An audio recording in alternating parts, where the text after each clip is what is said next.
এরে আমার বান্দা,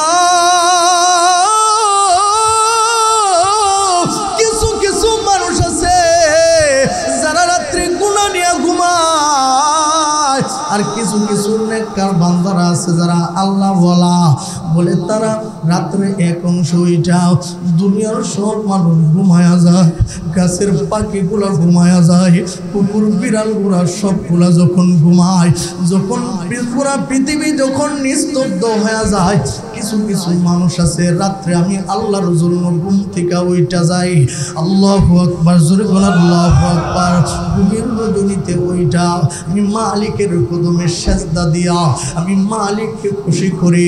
হাশরের ময়দানে সব মানুষগুলোকে একত্রিত করা হবে, একটা মাঠের মধ্যে দোলা করা হবে। ওই দিন একজন ফেরেশতা ঘোষণা করতে থাকবে, এই দুনিয়ার মধ্যে কে এমন নেককার ছিলা, দুনিয়ার সব মানুষ ঘুমাইতো, তুমি রাত্রে ওইটা আল্লাহ আল্লাহ আল্লাহ বলে জিকির করতা, এবং কে আসো রাত্রের বেলা ওইটা তাহাজ্জুদ পইরা মালিকের কদমে সেজদা দিয়া মালিক খুশি করতা। কিছু কিছু মানুষ ওই দিন হাশরের ময়দানে দাঁড়ায়া যাবে, বেশি মানুষ হবে না, অল্প মানুষ হবে। বলে তাদেরকে বলা হবে, আল্লাহর পক্ষ থেকে নির্দেশ হবে, যারা তাহাজ্জুদ গুজার, ফজরের নামাজও পড়ছে, জোহরের নামাজও পড়ছে, ফরজ ইবাদতগুলা করছে, আল্লাহর নির্দেশ মানছে, আবার কিছু কিছু বোনাস কিছু আমল করছে, নফল ইবাদত করছে। নফল ইবাদত হইল তাহাজ্জুদের নামাজ। বলে এটা যদিও নফল হয়, বলে এটা দামি একটা আমল, এমন দামি একটা আমল। হাশরের মাঠে, এই মাঠের মধ্যে যখন ফেরেশতা ঘোষণা করবে, কে আসো হারামের বিছানাটাকে হারাম কইরা দিয়া মালিকের কদমে তোমরা সেজদা দিতা, দাঁড়ায়া যাও। ওই দিন হাশরের ময়দানে ঘোষণা করা হবে, যারা রাত্রে ওইটা মালিকের কদমে সেজদা দিতা, আল্লাহর ঘোষণা হইল বিনা হিসাবে জান্নাতে ঢুকিয়া যাও। এই জন্য আল্লাহর হাবিবকে দেখতে বলতেছেন, ওগো হাবিব ঘুম থেকে উঠেন, মালিকের কদমে সেজদা দেন, ঘুম থেকে ওঠেন। আমার হাবিব গো রাত্রে উঠে তাহাজ্জুদ নামাজ পড়েন। আল্লাহর হুকুম মতে তাহাজ্জুদ নামাজ পড়তো। হাবিব গো তাহাজ্জুদ নামাজ পড়লে আমি আল্লাহ আপনাকে কি দিব? মাকামাম মাহমুদা, আমি আল্লাহ মাকামে মাহমুদ আপনাকে পৌঁছাইয়া দিব। এই জন্য আল্লাহর নৈকট্য হাসিল করতে গিয়া একটা আমল আছে, যে আমলটা দামি। বলে তাহাজ্জুদের সময়টা দুনিয়ার সব মানুষ ঘুমায়, কেউ যদি একবার নীরব হইয়া নিস্তব্ধ হইয়া আল্লাহর কাছে বলে, আল্লাহ দুনিয়ার সবাই ঘুমাই গেছে গা, আল্লাহ দুনিয়ার সবাই ঘুমাইতেছে, আমি উঠছি, আমার জিন্দিগির গুনাহ বেশি, আমার জিন্দিগির গুনার অভাব নাই, আমার গুনার দিকে তাকাইলে দুইটা চোখে জাহান্নাম ছাড়া কিছুই দেখি না। হ্যাঁ, এমন সময় যখন আল্লাহর কাছে চোখের পানি ফালায়া আল্লাহর কাছে আকুতি মিনতি করে বলে, আল্লাহ তাআলা তার ডাকে সোজা সাড়া দে, যা চা আল্লাহর পক্ষ থেকে তারে তাই দেও। ওয়ামিনাল লাইলি ফাসজুদ লাহু ওয়ামিনাল লাইলি ফাতাহাজ্জাদ বিহি নাফিলাতাল লাক আসা আন ইয়াবআসাকা রাব্বুকা মাকাম মাহমুদা। আল্লাহু আকবার, জোরে করে আল্লাহু আকবার। এমন একটা গ্রহণযোগ্য আমল আল্লাহর কাছে আছে, বলে যে আমলটা হইল তাহাজ্জুদ নামাজের আমল। বলে এশারের নামাজ পড়ে ফরজ ইবাদতগুলো করার পরেও মানুষ নফল ইবাদত করে। আবার এমন কিছু মানুষ আছে বলে তাহাজ্জুদ করবে দূরের কথা, ফজরের নামাজও তো পড়ে না। আছে না নাই? বলে যারা ফজরের নামাজ প্রতিদিন বাদ দেয়, প্রতিদিন মিস করে, প্রতিদিন ফজরের নামাজ পড়ে না, দিনের দিন পার হয়ে যায়, মাসের মাস চলে যায়, বছরের বছর চলে যায়, বলে শয়তান তার কানের মধ্যে ফসরা করে। যেই ব্যক্তি ফজরের নামাজ ত্যাগ করে বিছানার মধ্যে ঘুমায়, ফজরের নামাজ ত্যাগ করে করে ফজা করে করে ফজরের নামাজ পড়ে না, শুধু ঘুমায় আর ঘুমায়, আল্লাহ কো শয়তান তার কানের মধ্যে ফসরাব করে। কি করে? ওই ফসরাব করে কানের মধ্যে। প্রশ্ন করতে পারেন, হুজুর শয়তান যে ফসরাব করে, ওই আমি তো একদিনও ফজরের নামাজ পড়ি না, আমার কানে দিয়ে আঙ্গুল দিয়ে দেখছি, একদিনও ফসরাব পাইছি না। কথা কই না? শয়তানের দেখা যায় আপনারা কোনো দিন দেখছি শয়তানের ফসরাব দেখবেন বলতে। মুহাক্কিক উলামায়ে কেরাম এটার ব্যাখ্যা করেছেন, বলে শয়তান ফসরাব করে ঠিক, ফসরাব আঙ্গুল দিয়ে খাইতা না। বলে এটার অর্থ হলো, ফসরাব করার অর্থ হলো নিকৃষ্ট হওয়ার অর্থ হইল, বলে তোমার কানটাকে এমন ভাবে করা হয়, নামাজ তোমার কানে ভালো লাগবে না, আজান তোমার কাছে ভালো লাগবে না, কুরআন তেলাওয়াত তোমার কাছে ভালো লাগবে না, তাসবিহ তাহলিল তোমার কাছে ভালো লাগবে না, ওয়াজ নসিহত তোমার কাছে ভালো লাগবে না, ইসলামের কথাগুলো তোমার কাছে ভালো লাগবে না, ভালো কথা বললে তোমার কাছে ভালো লাগতো না। বলে এটার ব্যাখ্যা হইল শয়তান ফসরা কইরা দিছে। কথা কোন ঠিক না? এর ব্যাখ্যা হইল তোমার কানে শয়তান ফসরা করছে। বলে কতদিন তুমি ফজরের নামাজ বাদ দিলা? আমার যুবক ভাই বৃদ্ধ বাবা দুইটা পায়ে হাত রেখে বলি, আজকে থেকে বয়ানটা শোনার পর নিয়ত করেন, এরাদা করেন, কমসে কম মসজিদে না আসতে পারলেও ঘরের ভিতরে ফজরের নামাজ পড়ব ইনশাআল্লাহ। হাতটা তৈলা আল্লাহরে দেখায়া দেন, সকলে বলুন, সবাইকে যেন আল্লাহ কবুল করে, আমিন কন, আর হুজুরে আমিন কন। আল্লাহ মুসল্লির সংখ্যা বাড়ায়া দেন, সকলে বলুন আমিন। কাহারু আমি বাই লাগি, কাহারু বাতিজা, কাহারু নাতি, এই কথাটা সবার কাছে বলে দেয়।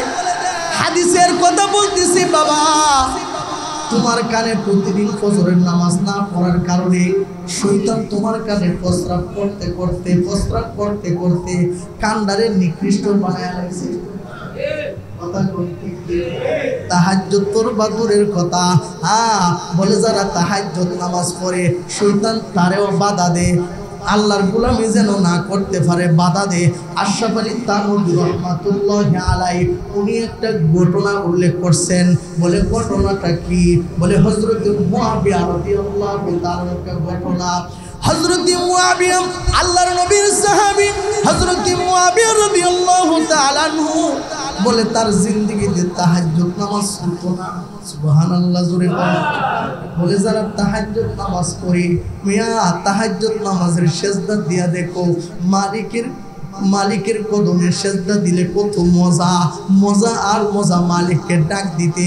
ওই সময় তোমার ভিতরটাকে মালিক নরম করে দিবে, তোমার ভিতরে ভূমিকম্প আরম্ভ হয়ে যাবে, শরীরের রুমগুলা যেন আস্তে আস্তে করে দাঁড়িয়ে যাবে। ওই সময় আল্লাহকে ডাক দিবা, মনটা সাক্ষী দিবে আমি একটা ডাক দিতেছি, আমার আল্লাহ আমার ডাকে সাড়া দিতেছে। ওই সময় ডাকবা, ডাকের মজাই যেন আলাদা লাগবে। আল্লাহু আকবার জোরে বলেন। হযরত মুআবিয়া রাদিয়াল্লাহু তাআলা আনহু বলেন, আমি রাত্রে বেলা প্রতিদিন ওইটা মালিকের কদমে সিজদা দিতাম, ফরজ ইবাদতের পাশাপাশি আমি তাহাজ্জুদ নামাজ পড়তাম। বলে একদিন হঠাৎ করে আমি তাহাজ্জুদ নামাজ পড়তে পারি নাই, ঘুমের মধ্যে যেন কেমন বিভোর হয়ে গেলাম, তাহাজ্জুদ নামাজ আমি পড়তে পারি নাই। কিতাবের মধ্যে লেখা হয় হযরত মুআবিয়া রাদিয়াল্লাহু তাআলা আনহু ফজরের নামাজ পড়ে এমন ভাবে কান্না শুরু করলেন যেন তার সন্তান হারায়া গেল, যেন তার মারে হারায়া দিল, যেন তার ভাই হারায়া গেল, এমন ভাবে হাউমাউ করে কান্না শুরু করলেন। বলে সে কাঁদতে কাঁদতে তার দিলটা ঠান্ডা হয় না, কাঁদতে আসে সারাদিন কাঁদে, নামাজের পর পর কাঁদে। হাই হাই আমি তাহাজ্জুদ সময় ওইটা মালিকের সাথে কথা বইলা যেই মজাটা পাইলাম এই মজা থেকে আজকে বঞ্চিত হয়ে গেলাম। হযরত মুআবিয়া বলেন পরের দিন রাত্রির বেলা যখন আমি ঘুমাইলাম একজন দরবেশ ভালো পোশাক পইরা সাদা পোশাক পইরা পাগড়ি টাগড়ি বাইন্দা আয়েশা আমারে ডাক দিল, ও আল্লাহর ওলি উঠেন আপনি তাহাজ্জুদ পড়েন। হযরত মুআবিয়া রাদিয়াল্লাহু তাআলা ঘুম থেকে জাগলেন, ঘুম থেকে জায়গা জিজ্ঞেস করলেন, ও ভাই তুমি কে, তুমি আমার রাত্রে জাগ্রত করে দিলা? বলে আমার পরিচয় জানার দরকার নাই। বলে যতক্ষণ পরিচয় না দিবা ততক্ষণ তোমার আমি ছাড়তাম না। সুবহানাল্লাহ, পরিচয় দাও। বলে তুমি আমারে চিনো না, আমার নাম হইল মিস্টার ইবলিস, শয়তান। হযরত মুআবিয়া রাদিয়াল্লাহু তাআলা চমকায় গেছেন, হে ইবলিস তোমার কাম তো মানুষের ঘুম পাতানো জাগানো না, কথা কয় না। তোমার কাম তো মানুষের ফরজ নামাজ বাধা করানো, মানুষের বেশি বেশি করে ঘুম পাড়ানো, মানুষকে ইবাদত থেকে বঞ্চিত করানো। তুমি দি আমারে ডাক দিলা কারণ কি, রহস্য কি? বলে বলতাম না। বলে না বললে তোমারে ছাড়তাম না। বলতি বলে যাও কি লিগা ডাক দিছ? অবশ্যই স্বার্থ আছে, কথা কোন ঠিক কিনা? আরে মিয়া শয়তান যদিও মুসলমানের উপকার করে বুঝতেই স্বার্থ লাগেই করে, কথা কোন ঠিক কিনা? কারণ শয়তান হইল এটা নাফরমান, আল্লাহর লানত প্রাপ্ত হইল শয়তান, যে নাকি আল্লাহর সাথে চুক্তিবদ্ধ হয়েছে। আল্লাহ যে আদমের কারণে আমি জাহান্নামের জিঞ্জিল গলায় দিছি, লানতের তক্তা লইছি, সারা জীবন আমি জাহান্নামে জ্বলবো, কেমনে নামাজ পড়ে আর কেমনে তোমার নৈকট্য হাসিল করে আমি দেখা দিব। নাউজুবিল্লাহ বলে কম। এই শয়তান আয়া তাহাজ্জুদের সময় ডাকে, এটার ভিতরে কোনো সন্দেহ আছে না? স্বার্থ অবশ্যই আছে, স্বার্থ রাখি। হযরত মুআবিয়া রাদিয়াল্লাহু তাআলা ডাক দিয়া বলেন, ও ইবলিস শয়তান তুমি কেন আমারে জাগাইলা? তোমার কাম হইল তাহাজ্জুদের সময় মানুষের ঘুম পাড়ানো, তুমি আমারে কেন জাগাইলা? কারণ কি, রহস্য কি? বলে আসল কথা যদি বলতে চাই, গত রাত্রে তুমি তাহাজ্জুদ না পড়া আল্লাহর কাছে এমন ভাবে কান্নাকাটি করলা, এমন চোখের পানি এইভাবে ফালাইলা, মালিক তোমার চোখের পানিগুলা যে জমিনে পড়ছে, আল্লাহ রব্বুল আলামিন কুদরতি নজর দিয়া তোমার চোখের পানিগুলা দেখছে, তোমার চোখের পানিগুলা আল্লাহ যেন কুদরতি ব্যাংকে জমা করে রাখছে। আল্লাহু আকবার, জোরে কোন আল্লাহু আকবার। ওই তাহাজ্জুদ না পড়ার কারণে তুমি যে অনুতপ্ত হইলা, তুমি যে তোমার মনের ভিতরে কষ্ট পাইলা, তোমার দিলের ভিতরে কষ্ট নিলা, তুমি যে হাউ মাউ করে কাঁদলা, বলে তাহাজ্জুদ পড়া যতটুকু মর্যাদার অধিকার তুমি হয়েছ, এর থেকে ডবল মর্যাদার অধিকারী আল্লাহ তোমারে বানাই দিছে। আল্লাহর নবীর সাহাবী, এই জন্য তুমি নামাজ পড়া যুদুরা পাওয়ার পাও, কষ্ট কইরা পাও, নামাজ পাইতা কি? নাউজুবিল্লাহ, জোরে কম। এই জন্য আমি তোমারে আজকে তাহাজ্জুদের সময় ডাকাইলাম, নাইলে তাহাজ্জুদ নামাজ যদি না পড়তে পারো আরো আল্লাহর কাছে চইলা যাবা, আবার এইভাবে কাঁদবা, তো যাইতে যাইতে আল্লাহর কাছে চইলা যাইবা। আল্লাহু আকবার। এই জন্য আমার মুহতারাম ভাই গভীর মনোযোগ দিয়ে শুনেন, বলে উসজুদ ওয়ারতাকি, বলে সেজদা এটা এমন একটা ইবাদত, নামাজ এমন একটা ইবাদত, রুকু এমন একটা ইবাদত, নামাজের তেলাওয়াত এটা এমন একটা ইবাদত। বান্দা যখন বলে সুবহান রাব্বিয়াল আযীম, আল্লাহ কুদরতি নজর দিয়া তোমার কথার জবাব দে। আমার বান্দা সুবহান রাব্বিয়াল আযীম বলছে, আমার প্রশংসা করছে, সুবহান রাব্বিয়াল আযীম, আমার বান্দা আমার পবিত্রতা বর্ণনা করছে, সুবহান রাব্বিয়াল আলা, আমার বান্দা সেজদাতে গিয়াও তো আমি পবিত্র। আসলেই তো আল্লাহ আল্লাহ পবিত্র, কথা কোন ঠিক কিনা? বলে যারা পবিত্র পবিত্র বলে সাক্ষ্য দেয়, সেজদা দেয়, নামাজ পড়ে, আল্লাহ রব্বুল আলামিন বলে তুমি আমারে পবিত্র বানাইলা, আমি আল্লাহ নামাজের বদলতে তোমার কলব পবিত্র বানায়া দিলাম। ওয়ামিনাল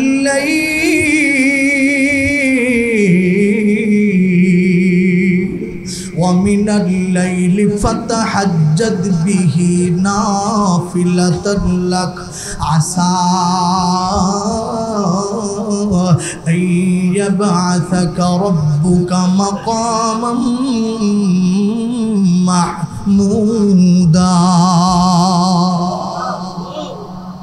বলে সেজদা দিয়া নামাজ পড়া মালিকের অনেক কাছে যাওয়া যায়। বলে যে সেজদা দেয় না সেজদার মজাও বুঝে না, যে রুকু দেয় না সে রুকুর মজাও বুঝে না, কথা কোন ঠিক কিনা? এই জন্য আমার যুবক ভাই, বৃদ্ধ বাবা, আজকে থেকে আমাদের সবক হইল, 1 নম্বর সবক হইল 5 ওয়াক্তের নামাজ আমরা ছাড়ব না, ইনশাআল্লাহ। আর জোরে কোন ইনশাআল্লাহ। 2 নম্বর হলো পারলে, আরে জীবনে তো কত বছর ঘুমাইলাম, একটু রাত্রে ওইটা না মালিকের কদমে 2টা সেজদা দিয়া আল্লাহকে বললাম, অতীতে 40টা বছর আল্লাহ কাটাইছি গুনাহ করে করে, নিজের যৌবনের চাহিদা অনুযায়ী যৌবন যা বলছে, আমার নফস যা বলছে আমি তাই করছি, আমার নফস যেইটা বলছে আমি তাই করছি। আল্লাহ এখন তো 40 বছর অতিবাহিত হয়ে গেল, 30 বছর অতিবাহিত হয়ে গেল, আহকামুল হাকিমিন, এখন তো আমার দুনিয়াতে কেউ দাম দেয় না, আমি বৃদ্ধ হয়ে গেলাম, আমার বিবির কাছে আমার দাম নাই, এলাকার কাছে আমার দাম নাই, আমি তো এখন বৃদ্ধ হয়ে গেলাম। আল্লাহর কাছে বৃদ্ধ হইলেও আল্লাহর বান্দার দাম আছে না নাই? আরো জোরে কোন আছে না নাই? বৃদ্ধ হইয়া বাবা কষ্ট হইয়া গেল, দাড়িটা সাদা হইয়া গেল, চুল দাড়ি পাকা হইয়া গেল, এখনো যদি কষ্ট করে করে তাহাজ্জুদ সময়, এই যে শীতের মৌসুম আসতেছে, শীতের সময় রাত্রিবেলা ওইটা উজু করে করে যদি মালিকের কদমে সেজদা দাও, বলে আমার বান্দারা আমি দুর্বল বানায় ফেলাইছি, আমার বান্দা যৌবনের কদর করতে পারে না, এখন বৃদ্ধ বয়সে আইসা তার যৌবনের উপর সে অনুতপ্ত হইতেছে, সে যৌবনের উপর অনুতপ্ত হয়া আমি আল্লাহর কাছে মাফ চাইতেছে, ক্ষমা চাইতেছে। আল্লাহকে ডাক দেয়া বলেন, আল্লাহ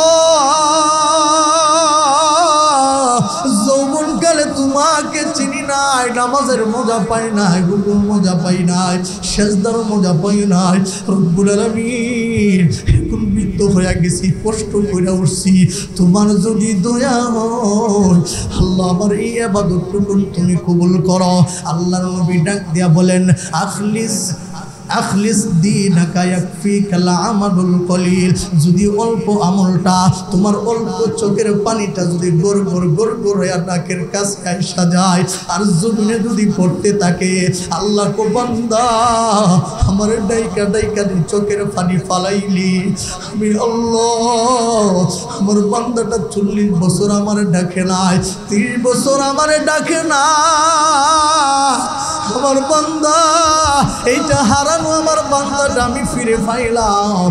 মা যখন হারানো সন্তান পাইলে যেমন খুশি হয়, তার থেকে বেশি খুশি হইয়া আল্লাহর রহমতের 2টা হাত সামনের দিকে অগ্রসর করে দেয়। আল্লাহ তার সামনের দিকে 2টা হাত অগ্রসর কইরা বৃদ্ধ হয়ে গেলে কি হবে? বৃদ্ধ অবস্থায় জন্য তাহাজ্জুদ পড়বা, চোখের পানি ফালাইবা, আল্লাহ কো রহমতের 2টা হাত তোর দিকে আগায়া দিল, বান্দায় আমি আল্লাহ কুদরতে কুলে তোরে উঠাইয়া নিলাম। এই জন্য সেজদার অনেক ধাপ, সেজদার মূল্য আল্লাহর কাছে অনেক বেশি। ইনশাআল্লাহ ভাই সবার কাছে আমার পক্ষ থেকে নসিহত হইল, আলহামদুলিল্লাহ আমাদের মসজিদের মুসল্লির সংখ্যা আস্তে আস্তে বাড়তেছে, এতে আমরা খুশি না বেজা? নামাজ পড়লে তো তেমন বেশি সময়ও লাগে না, বেশি সময় লাগে না, অথচ দেখেন 10 মিনিট 15 মিনিট সর্বোচ্চ 15 মিনিট লাগে। যাক আমি নামাজটা পড়ে কাম করি না, নিষেধ তো নাই, নিষেধ আছে? নামাজ নাই। এই যে ফজরের নামাজের সময় আমি তো ফজর সময় উঠলাম ওই কাজের লেগে, অনেকে আছে না মাছ আনার লাগে রাত্রে 4টা বাজে উঠে না।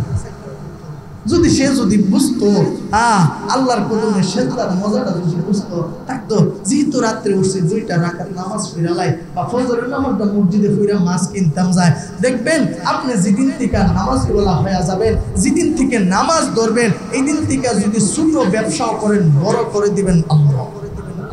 কথা কোন ঠিক কিনা? শুধু ব্যবসা শুরু হয় এটারে বরকত দিতে দিতে নামাজের বরকত মিয়া, নামাজের বরকত তো বোঝেন না। বলে ইন্না সালাতা তানহা আনিল ফাহশাই ওয়াল মুনকার, বলে নামাজের ভিতরে এমন পাওয়ার আছে, এমন মেডিসিন আছে, বলে নামাজ পড়তে থাকবা, রুকু দিতেই থাকবা, সিজদা দিতেই থাকবা, রুকু দিতে দিতে সিজদা দিতে দিতে তাসবিহ তাহলিল পড়তে পড়তে কুরআন তেলাওয়াত করতে করতে একদিন তোমার ভিতরটা পরিষ্কার হয়ে যাবে।